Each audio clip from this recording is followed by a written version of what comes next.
Have you ever allowed your students time to engage in a collaborative game or fun activity with a peer or a group of peers that resulted in an argument or, unfortunately, something else? Well, I'm going to give you 5 classroom management tips to prevent arguments during collaborative fun.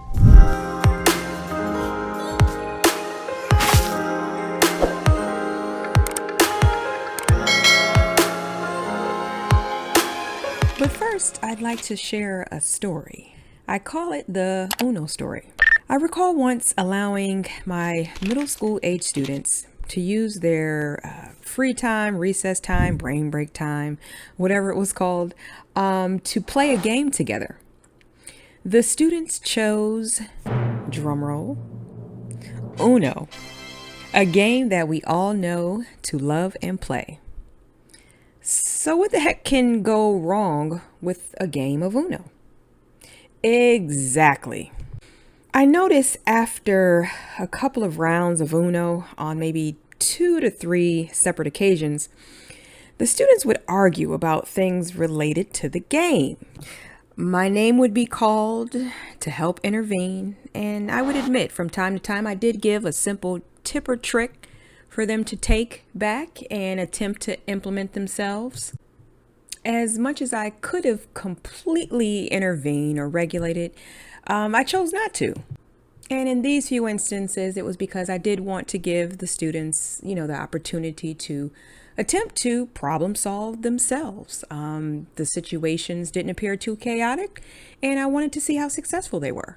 But because I did notice that they were not able to redirect themselves on these few occasions successfully, I chose to listen and observe what the problem was. Here is what I noticed. Problem number 1.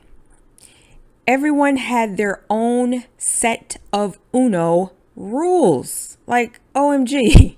I literally thought there was only one set of rules, but clearly I'm out of the loop. When did the rules ever change?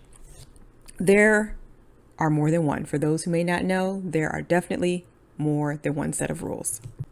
The solution to this problem, as it created lots of controversy and arguments, was to have the students as a team. They had to collectively agree on a single set of rules before they played the game. They were not allowed to play unless they agreed on a set of rules. Problem number 2. Many of the comments and some of the tone that was used during the disagreement was often hurtful. Solution number 2.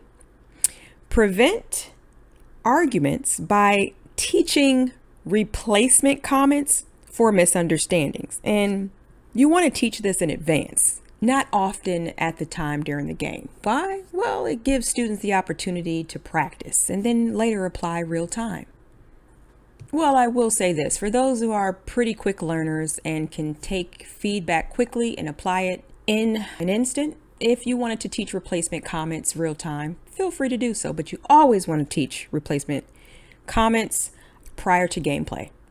Now, to keep yourself sane and not overwhelm yourself with throwing consequences here and there for behavior that is unacceptable in your classroom, you want to set classroom behavior guidelines for gameplay in advance. So for problem number 3, for any misbehaviors that are unacceptable in your classroom, the solution to that is to set classroom behavior guidelines for gameplay in advance. You want to rehearse them more than once, allowing time to practice, and you want to involve students in the process. So as you're making these guidelines for gameplay, feel free to get some ideas for your students. They often will come up with some creative and fair guidelines. And as for practicing, depending on the skill level of your students, you may find that you want to practice a day or two or earlier in the day before game time comes, just to give them the opportunity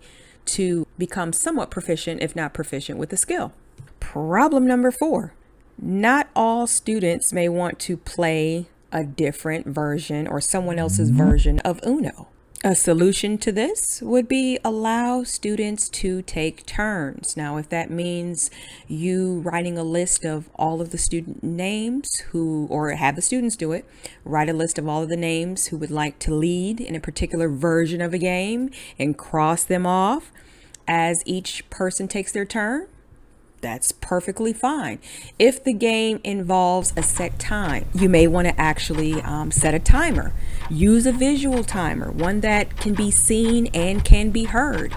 Those type of tools prevent confusion because they're very clear. It creates an environment of fairness and organization. Problem number 5.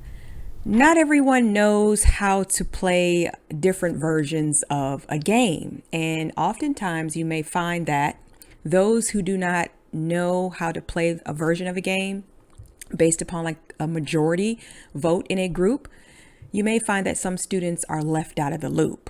So what do you do to solve this?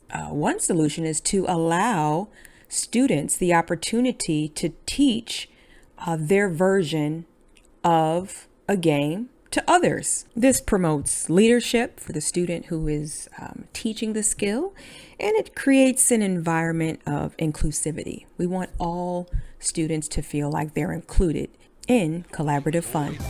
So hopefully these 5 fabulous tips will help you when organizing your collaborative fun and play. If you have any horror stories of collaborative fun or activities, feel free to share in the comment section below. Let me know how you resolved it successfully, or if you didn't and you're still looking for ideas. We'd love to hear. And if you like this audio video recording, please be sure to like, comment, subscribe, and share.